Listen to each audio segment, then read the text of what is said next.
ఈ రోజుకి కూడా మన జెడ్పీటీసీలు కానీ మన ఎంపీటీసీలు కానీ మన సర్పంచులు కానీ ఎవరైనా కూడా ఏ గ్రామంలో అయినా కూడా ఏ ఇంటికైనా కూడా గర్వంగా తలెత్తుకొని పోగలుగుతాం. కారణం ఏమిటి అని అంటే ఎన్నికలప్పుడు మా పార్టీ ఇవన్నీ చెప్పింది. తూచా తప్పకుండా ప్రతి ఇది కూడా చేసి చూపించిన ప్రభుత్వం మాది అని చెప్పి సగర్వంగా తలెత్తుకొని చెప్పుకునే పరిస్థితి ఏ ప్రభుత్వానికైనా ఉంది అని అంటే అది ఒక వైఎస్ఆర్సీపీ ప్రభుత్వమే అని చెప్పి కూడా గర్వంగా చెప్పగలుగుతాం. నిజంగా దాని క్యాంపెయిన్ మనం ఎంత తీవ్రమైన క్యాంపెయిన్ జరిగింది అన్నది ఒకసారి గమనించినట్లయితే ఏ ఇంటికి ఎవరు పోయినా కూడా తెలుగుదేశం వాళ్ళు, తెలుగుదేశం ఎమ్మెల్యే నుంచి, తెలుగుదేశం కుటుంబ సభ్యుల నుంచి, తెలుగుదేశం పార్టీ కార్యకర్తల దగ్గర నుంచి ఎవరు పోయినా కూడా ప్రతి ఇంటికి వాళ్ళు చెప్పిన మాట, ఇంట్లో ఎవరు కనపడినా కూడా చిన్నపిల్లలు కనపడితే స్టార్ట్, నీకు 15,000, నీకు 15,000, నీకు 15,000, సంతోషమా? అంతకన్నా కొద్దాం, అంతకన్నా కొంచెం పెద్దోళ్ళు, తల్లులు కనిపిస్తే చాలు, అమ్మలు కనిపిస్తే చాలు, నీకు 18,000, నీకు 18,000, నీకు 18,000, సంతోషమా? అంతకన్నా ఇంకా కాస్త పెద్దోళ్ళు, ఆ అమ్మలకు సంబంధించిన పెద్దమ్మలు, వాళ్ళ అత్తగారు కనిపిస్తే చాలు, నీకు 48,000, నీకు 48,000, నీకు 48,000, సంతోషమా? 20 ఏళ్ళ పిల్లోడు ఇంట్లో నుంచి బయటకు వస్తే చాలు, నీకు 36,000, నీకు 36,000, నీకు 36,000, సంతోషమా? ఇంట్లో నుంచి రైతు కండువా వేసుకొని బయటకు వస్తే చాలు, నీకు 20,000, నీకు 20,000, నీకు 20,000, సంతోషమా అనే మాటలు ఈ రోజుకి కూడా నా దగ్గరికి మన ఎమ్మెల్యేలు కూడా నా దగ్గరికి వచ్చి చెప్పారు. చాలామంది కూడా చెప్పినారు, అన్న ఈ రకంగా చెప్తా ఉన్నారన్న, మనమేమో కుటుంబం మొత్తానికి సహాయం మనం చేస్తూ ఉంటే వీళ్ళు ఇంట్లో ఉన్న ప్రతి ఒక్కరికి కూడా మేము చేస్తాము అని చెప్పి చెప్పడం మొదలు పెడతా ఉన్నారు. ఈ అబద్ధాలకు మనం తట్టుకోలేమున్నా మనం కూడా ఏదో ఒకటి చేయకపోతే, ఏదో ఒకటి చెప్పకపోతే ఇబ్బంది పడతామన్నా అని చెప్పి కూడా చాలామంది ఎమ్మెల్యేలు నా దగ్గర కూడా వచ్చి చెప్పారు.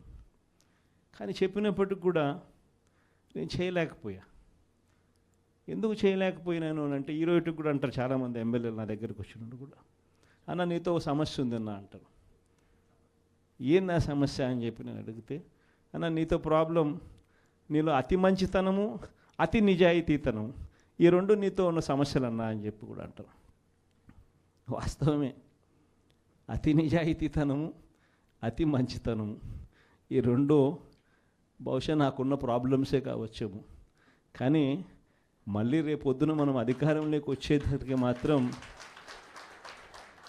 మళ్ళీ అవే కారణాల వల్లే మళ్ళీ మనం రేపొద్దున అధికారంలోకి వస్తామన్న మాట కూడా అంతే వాస్తవం.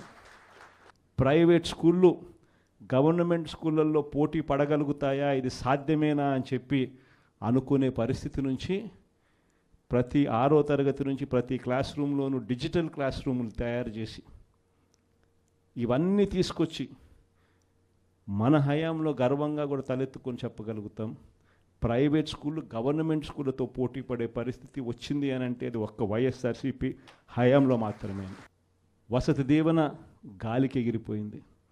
పిల్లలను ఈరోజు చదువుకునే దానికోసం ఇంజనీరింగ్ కాలేజీలో యాజమాన్యాలు మీరు ఫీజులు కట్టకపోతే మీరు చదువుకునేదానికి మేము ఒప్పుకోము, ఫీజులు తీసుకొని రండి అని చెప్పి పిల్లల్ని ఇంటికి పంపిస్తూ ఉన్న పరిస్థితులు ఈరోజు కనిపిస్తూ ఉన్నాయి. వైద్య రంగం పరిస్థితి కూడా అంతే దయనీయంగా ఉంది. ఆరోగ్యశ్రీ సేవలు మార్చి నుంచి ఇంతవరకు బిల్స్ లేవు. వ్యవసాయం పరిస్థితి అంతే.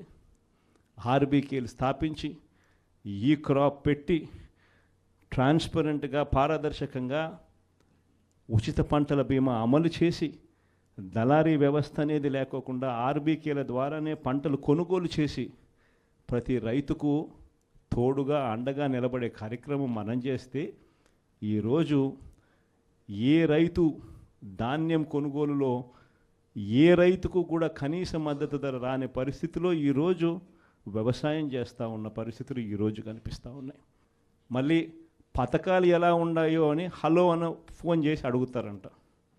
పథకాలు ఉంటే కదా నువ్వు హలో అని చెప్తే అవతలోడు హలో అని చెప్పి మళ్ళీ చెప్పేదానికి. పథకాలు లేవు, ఫోన్ చేసి నువ్వు హలో చెప్తున్నావు, అది పరిస్థితి. ఇంత దారుణమైన పరిస్థితుల్లో ఒకవైపున ఉంటే మరోవైపున చూస్తే విచ్చలవిడి కరప్షన్, విచ్చలవిడిగా కరప్షన్. ఇసుక రేట్లు మనకన్నా తక్కువ రేట్లకు ఇస్తామన్నారు. ఈరోజు చూస్తే కనీసం ఆ రోజు రాష్ట్ర ప్రభుత్వానికి కనీసం ఖజానాకు డబ్బులు వచ్చేటివి. ఈరోజు రాష్ట్ర ప్రభుత్వానికి రూపాయి కూడా డబ్బు ఆదాయం రాకపోగా ఇసుక రేట్లు చూస్తే డబల్. ఈరోజు మద్యం పరిస్థితి చూస్తే గవర్నమెంట్ నడిపే మద్యం షాపులు పూర్తిగా రద్దు. ప్రతి గ్రామంలోనూ వేలం వేసి బెల్ట్ షాపులు 2 లక్షలు 3 లక్షలు అని చెప్పి వేలం వేసి మరీ బెల్ట్ షాపులు నడుపుతూ ఉన్నారు. 6 నెలలు అయిపోయింది.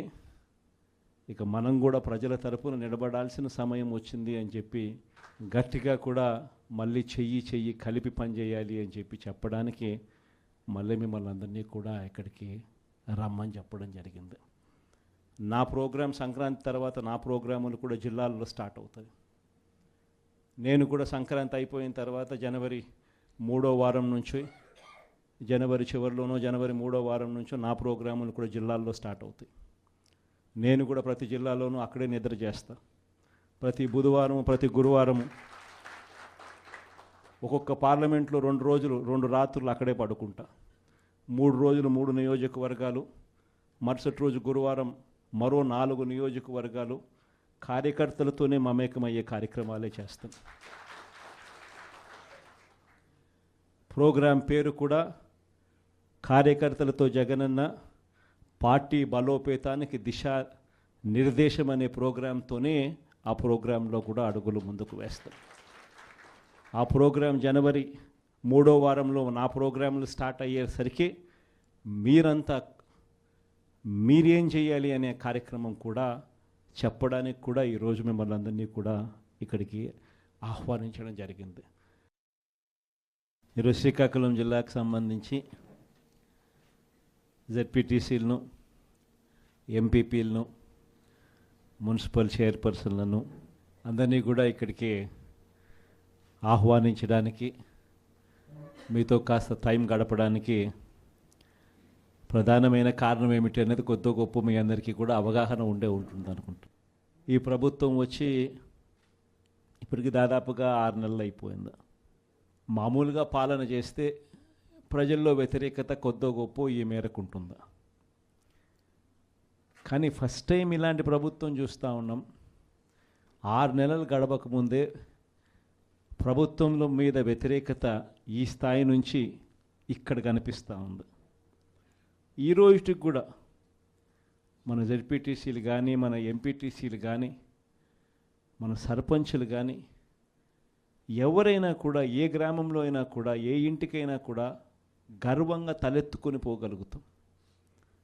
కారణం ఏమిటి అనంటే ఎన్నికలప్పుడు మా పార్టీ ఇవన్నీ చెప్పింది. తూచా తప్పకుండా ప్రతిదీ కూడా చేసి చూపించిన ప్రభుత్వం మాది అని చెప్పి సగర్వంగా తలెత్తుకొని చెప్పుకునే పరిస్థితి ఏ ప్రభుత్వానికైనా ఉంది అని అంటే అది ఒక వైఎస్ఆర్సీపీ ప్రభుత్వమే అని చెప్పి కూడా గర్వంగా చెప్పగలుగుతాం. నిజంగా దాని క్యాంపెయిన్ మనం ఎంత తీవ్రమైన క్యాంపెయిన్ జరిగింది అన్నది ఒకసారి గమనించినట్లయితే ఏ ఇంటికి ఎవరు పోయినా కూడా తెలుగుదేశం వాళ్ళు, తెలుగుదేశం ఎమ్మెల్యే నుంచి, తెలుగుదేశం కుటుంబ సభ్యుల నుంచి, తెలుగుదేశం పార్టీ కార్యకర్తల దగ్గర నుంచి ఎవరు పోయినా కూడా ప్రతి ఇంటికి వాళ్ళు చెప్పిన మాట, ఇంట్లో ఎవరు కనపడినా కూడా చిన్నపిల్లలు కనపడితే స్టార్ట్, నీకు 15,000, నీకు 15,000, నీకు 15,000, సంతోషమా? అంతకన్నా కొంచెం పెద్దోళ్ళు, తల్లులు కనిపిస్తే చాలు, అమ్మలు కనిపిస్తే చాలు, నీకు 18,000, నీకు 18,000, నీకు 18,000, సంతోషమా?